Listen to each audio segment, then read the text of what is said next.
Let's do this. The Cult of Hockey podcast by the faithful and for the faithful. I'm David Staples of the Edmonton Journal, and I'm here today with Bruce McCurdy. Welcome, Bruce. Hey, David. Happy draft day. First draft day. Yeah. So for people watching this, if you see us kind of glancing down a little bit, it's because I'm talking to a wee little Bruce in the bottom corner of my screen, and Bruce is talking to probably a wee little me in the bottom corner of his screen. I got a great big huge David right in front of me here. When I'm talking, but when I'm not, yeah, okay. So it's draft day, Bruce. Happy draft day, Bruce. It used to be the biggest day of the year for Oiler fans back in the decade of darkness. It still seems pretty dark for Oiler fans, but it's not quite as big a day because we only have the 10th overall pick and not the first, second, or third overall picks. Yep. Still lots of room for action, though. So, Bruce, I'm thinking it's really clear. I mean, right after the season ended, Peter Chiarelli talked about the need for the Oilers, or the possibility of the Oilers trading that 10th overall pick to get a defenseman, a puck-moving defenseman. It seems like he really thinks that's the major need on this team is to get this puck-moving defenseman, and he's really keen to make that trade. So the Oilers have very few options in making that trade. A lot of their players are locked in on no movement clauses, so they can't get rid of them even if they wanted to. That's Milan Lucic and Andre Sekera in that category. So Chris Russell, I don't think they'd want to get rid of Chris Russell. They're locked in. If they did want to, he's not an option unless he says he is. Correct. So they have limited options. They can move Ryan Nugent-Hopkins, which they don't want to do. They can move Oscar Klefbom, which they probably don't want him to do. They can move Jesse Puljujärvi, which they probably don't want to do, or they can move the 10th overall pick. And the easiest thing to move all those things is that 10th pick. So I see them actually doing very little, Bruce, if the right player falls to them with the 10th overall pick.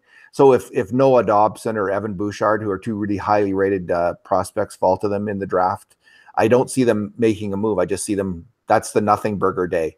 Maybe that's the best day of all for Oiler fans. But if that doesn't happen and they're looking at drafting Ty Smith or Adam Buckfist, who are two slightly lower rated players, I could see the Oilers then making a big move. Perhaps trying to trade for Rasmus Ristolainen or Colton Parayko even. Maybe they'll come up with some kind of move to get Justin Falk. I don't think Falk's worth the 10th overall pick.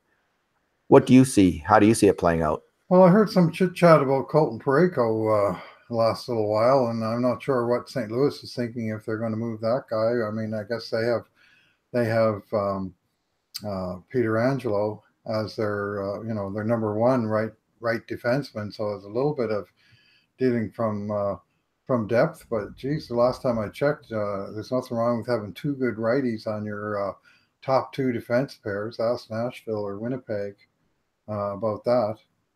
But Parayko, boy, he'd be a plum to get with. He's got a lot of game. He's huge for starters. He's an absolute massive. Sort of can impose himself on the game physically. He's got an absolute bomb of a shot from the point. I watched a fair bit of him in the World Championships and working on the power play with McDavid and Nuge. And you could see that there would be some potential in the combination like that. As Ryan Rashog said on his morning spot on TSN 1260 this morning, the advantage of having a big bomb from the point is not necessarily that you're going to get 15 goals scored by your point man, but what you're going to do is you're going to stretch the opposing penalty kill, that they have to respect the shooter, have a guy back, a little bit more covering that shot and maybe opening the lanes for more options on the inside that last year other opponents didn't respect, that the Oilers had anyone that was going to hurt them from the blue line so they could really collapse their box and take away the options. So a guy like that, and of course there are other guys. I mean, Ryan Ellis, that would be a beauty guy to get also, but I'm just not sure these guys are available, and I'm also not sure the Oilers have either the assets they need to give up to get the guy or the cap space to fit him in when they get him. And I don't know all the circumstances of every single contract, but those are all considerations. I think they'd have to move out salary to get either of those players. So so for Ellis or Parayko, it would be the 10th plus Jesse Puljujärvi or the 10th plus Ryan Nugent-Hopkins, perhaps. Maybe there'd be some elements with that would be for Parayko. I think Parayko might have slightly higher value than Ellis, although I don't know that. From watching Parayko in the Worlds, I think he's a good offensive player, Bruce, but I don't think he's an elite attacker on the power play. His decision making is not, and he's got that bomb of a shot, but he's not like a super clever or deft player with the puck. I mean, it's fairly mechanical what he's going to do, and it didn't. I don't know how much of an improvement he'd be in the end over Oscar Klefbom if Oscar Klefbom was healthy. They seem to me like really similar offensive hockey players, with Parayko probably a better defensive player and more physical. But in terms of the attack, I don't know if Parayko's the solution. I mean, that power play at the Worlds didn't kill it. No. And they're constantly passing it back to Parayko. What happened? Not a whole heck of a lot, honestly, from what I saw. So I like the player, but I don't think it's not like trading for Chris Pronger. Right. I think it's trading for, this is not probably the best, but remember Dion Phaneuf was a pretty damn good attacking hockey player. Big, tough, mobile, with some rocket shot. That could be Colton Parayko, right? That's the point totals are my heart. Well, the point totals don't speak to like they're a guy who's getting 30 to 40 points a year, not 50 to 60 points a year, like Tyson Barrie. Tyson Barrie, if you want that exciting attacking player, he's not as good a defender, but he wouldn't cost as much. But he's that kind of offensive player that you might want to have if you want a truly dynamic attack on the power play. So I'm not too keen about Nugent Hopkins going out. Puljujärvi in the 10th for Parayko. That's Low Tide was speculating about that. Maybe the Andor, another piece. That's if a team really thought still very highly of Jesse Puljujärvi, I could see them making a trade like that. That makes sense. I happen to really like Jesse Puljujärvi. Think he's been the handling of him was all wrong this year, that he lost confidence as opposed to picking up confidence as the year went on. And I think that speaks to something that went wrong with the Oilers coaching staff and the Oilers as a team this past year. So are you partial, Bruce? Do you venture any opinions on any of the players that they should take? Like, are you going to be upset if they take Ty Smith over Bachfest, or do you have that kind of level of confidence in weighing in? A level of confidence in my own knowledge? No, I don't. Yeah. And I mean, I keep reading these claims out there in comment sections and Twitter and so on that, if the Oilers take Ty Smith with this pick, I'm out, or whatever. And, I mean, I'm sorry. I mean, how many times have you seen the guy play? Like 0, maybe 1 or 2. And I've heard he's got super elite. I've read somewhere that he's got super elite point production, Bruce. I heard that too. Yeah, so I heard that too. I mean, the thing is that at a certain point, I don't think we can all be experts at every topic across the board. I mean, I might sit here yesterday and rant about how Peter Chiarelli is handling his salary cap, but I'm not going to sit here tonight and rant about how Keith Gretzky doesn't know what he's doing because he picked a name that I, for whatever reason, don't like or don't think is a fit. I mean, I'll say that much, but it doesn't mean that. You were on comfortable ground yesterday with Greiba. You understand the salary cap, its ramifications. You have a really excellent, and you understand Greiba as a player. So you were on, you did rant about that, and you were on solid ground doing that. But I'm with you, Bruce, and I've kind of given up trying. Like in years past, I would watch 3 or 5 games of these players and try to get a sense of them. And I've found in the end that can be really misleading too. So I'm backing away from me trying to rate these players in whatever way I try to do it, and not have a strong opinion, because even the people who watch them 50 games or 60 games get it wrong with these players. I mean, the people who love Griffin Reinhart saw him every game for years. Every game for years they saw Griffin Reinhart, and yet their valuation of him was completely off.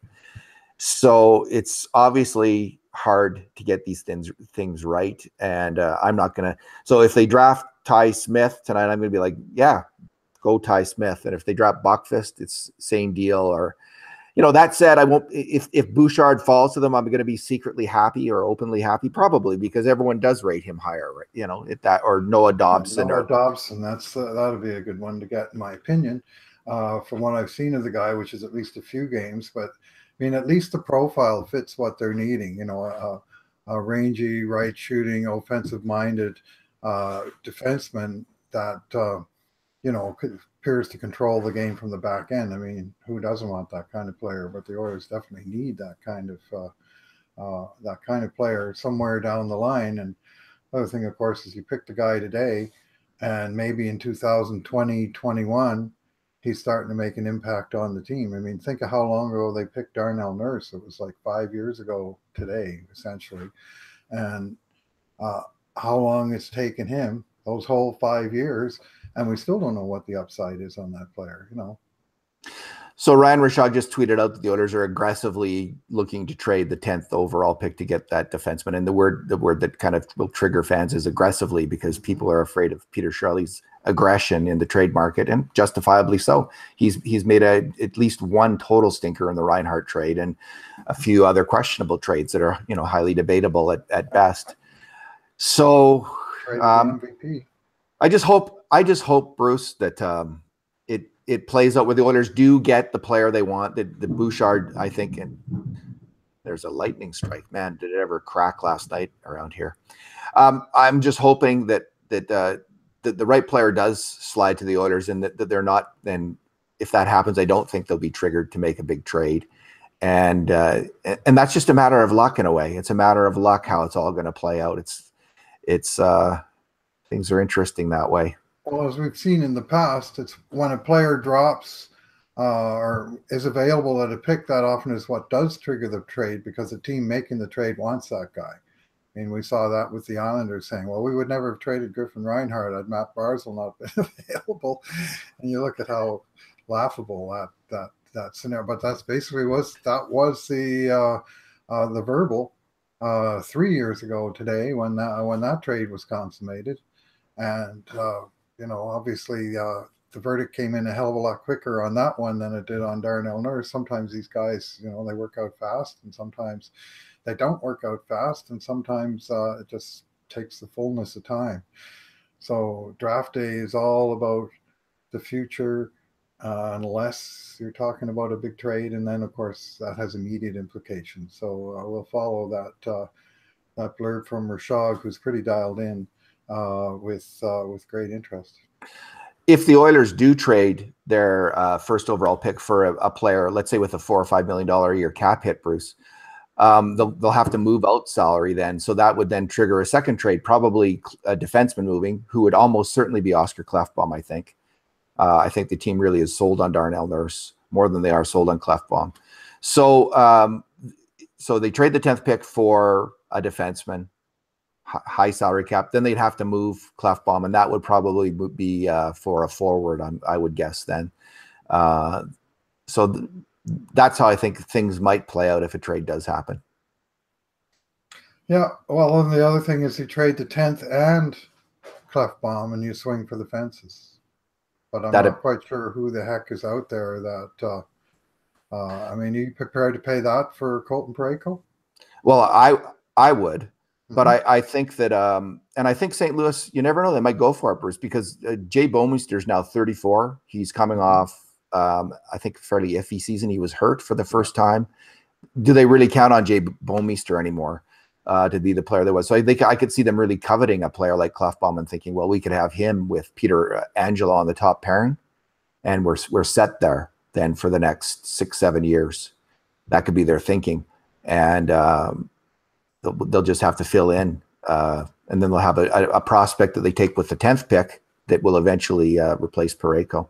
But I actually think, when I think of St. Louis, I think of maybe a team that wants more scoring, so they might be more interested in Puljujärvi. Of course, they would be interested in Nugent Hopkins as well. So all kinds of combinations and permutations. We'll see. Yeah, that's for sure. I mean, that's a part of it. The anticipation is guessing what moves might take place, but I find my comfort zone is more in, well, let's see what they actually do and try and analyze that, and that's try and think along with the GM, and and the organizational thinking. What kind of a team are they trying to build here, and does it make sense? And does this move fit into that bigger picture, and so on? And we'll see tonight. I mean, with you hate to take that arrow out of the quiver of your scouts. For sure.